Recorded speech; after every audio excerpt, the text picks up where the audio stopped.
Welcome to the online class, Ethics in Advertising and Public Relations. I'm Pat Whalen, the instructor for the class. I'm excited to get started and hope you are too. This presentation is meant to be listened to at the very start of the course. So what I'm going to be covering in this presentation: the book and the syllabus, an overview of the course objectives, some preliminary definitions of ethics, a review of some of the key assignments that you'll be doing over the quarter, and then some brief overview of ethical dilemmas in PR, advertising, and the news media. So we'll be using the 10th edition of the book, Media Ethics, Cases and Moral Reasoning.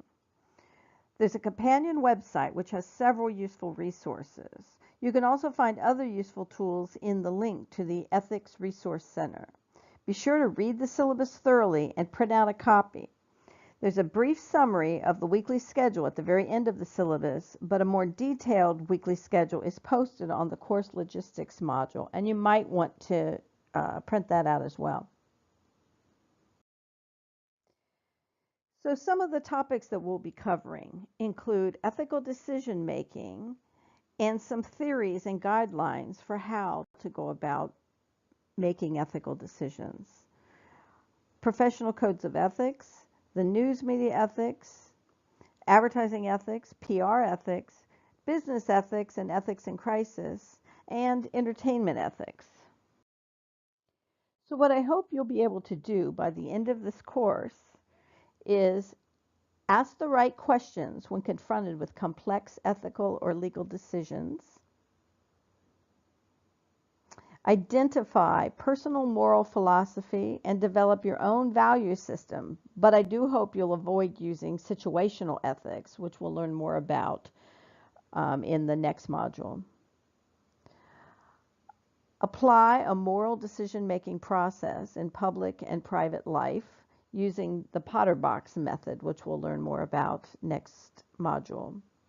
And to understand how to be a responsible advocate for your client and for your profession.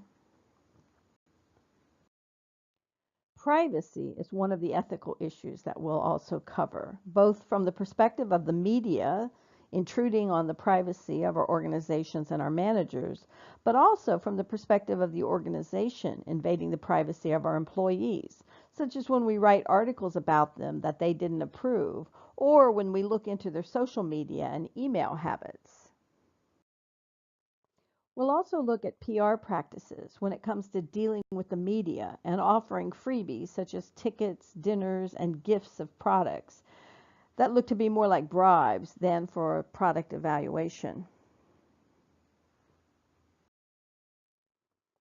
We'll discuss the implications of PR joining the advertising and marketing team and the potential for conflicts of interest when the placement of news items can be tied to a financial gain for the media in the form of buying advertising.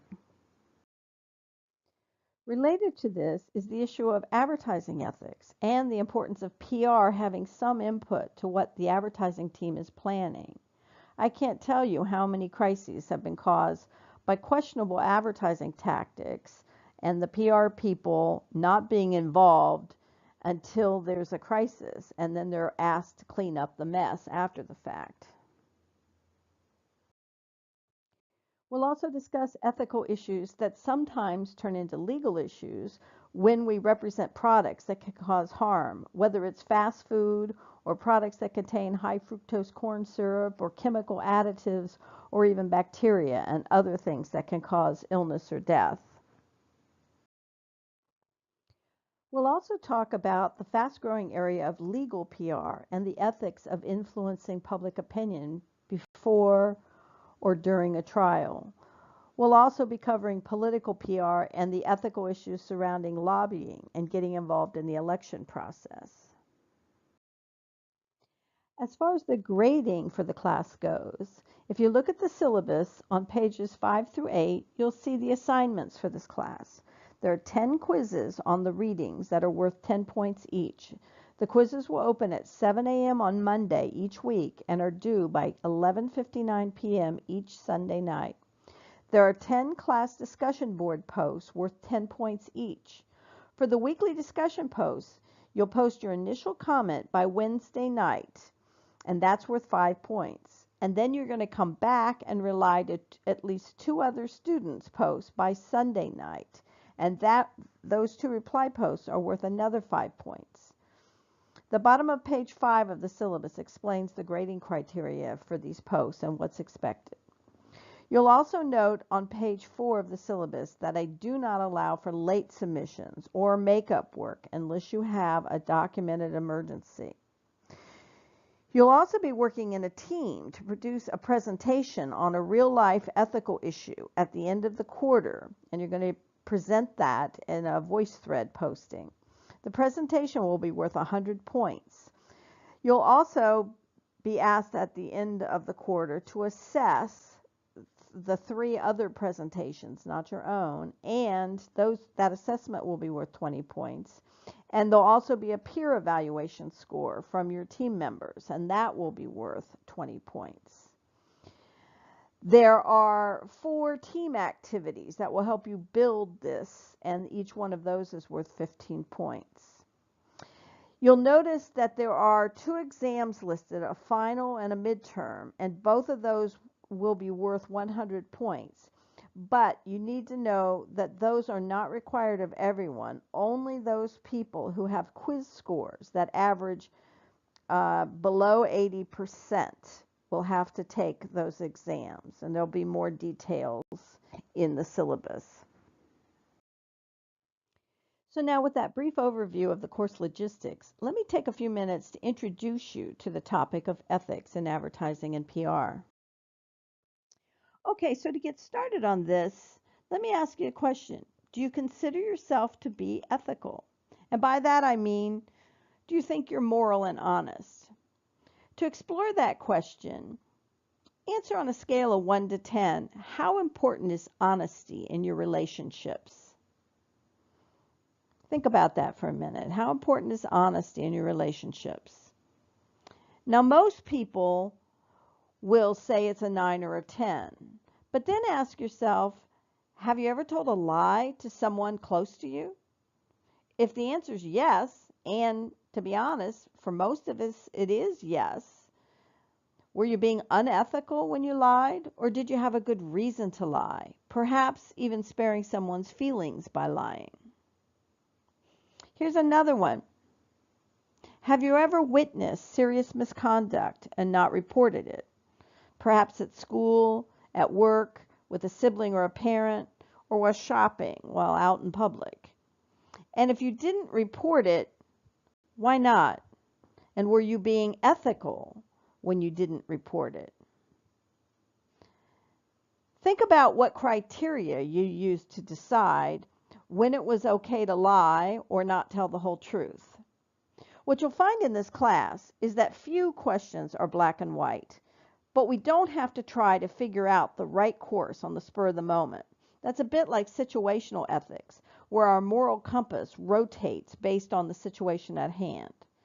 What we'll be working on in this class is to set up a decision-making process so that you can weigh all the key factors and consider all the ethical principles at play to come up with a workable solution that likely will have the best moral outcome as well as the best PR outcome. Another factor that we'll discuss in this class is the difference between acting ethically and acting legally. Most of the time, especially in the business and political world, acting legally is the lowest level of acceptable behavior.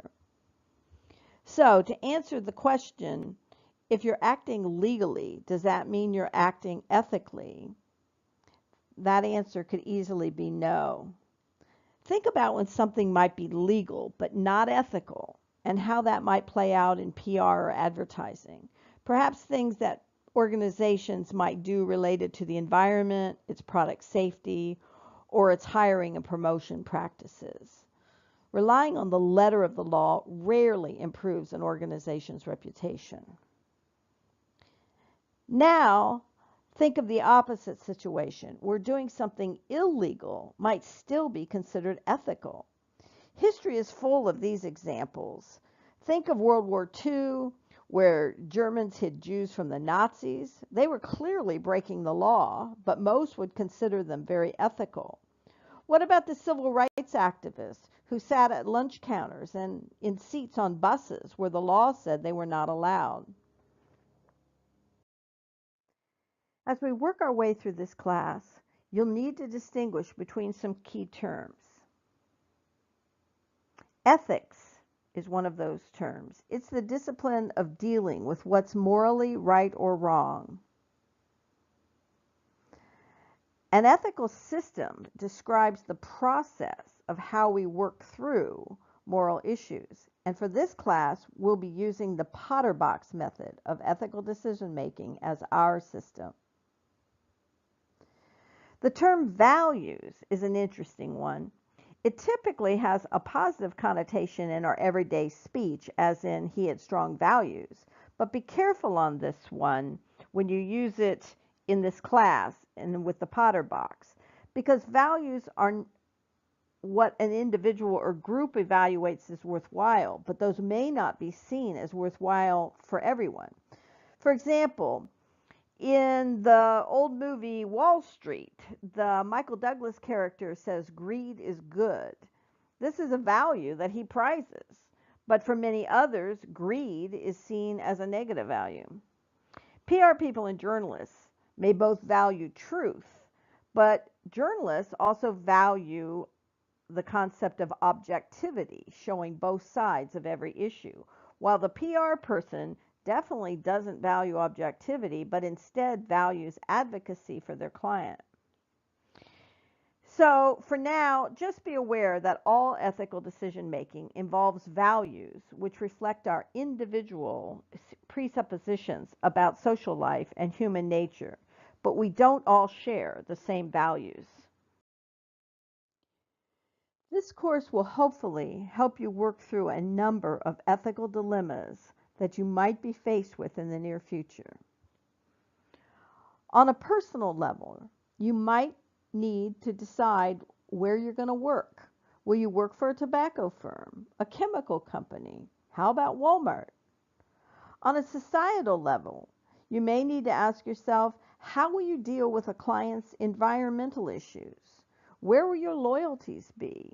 To society or to the company that's paying your bills?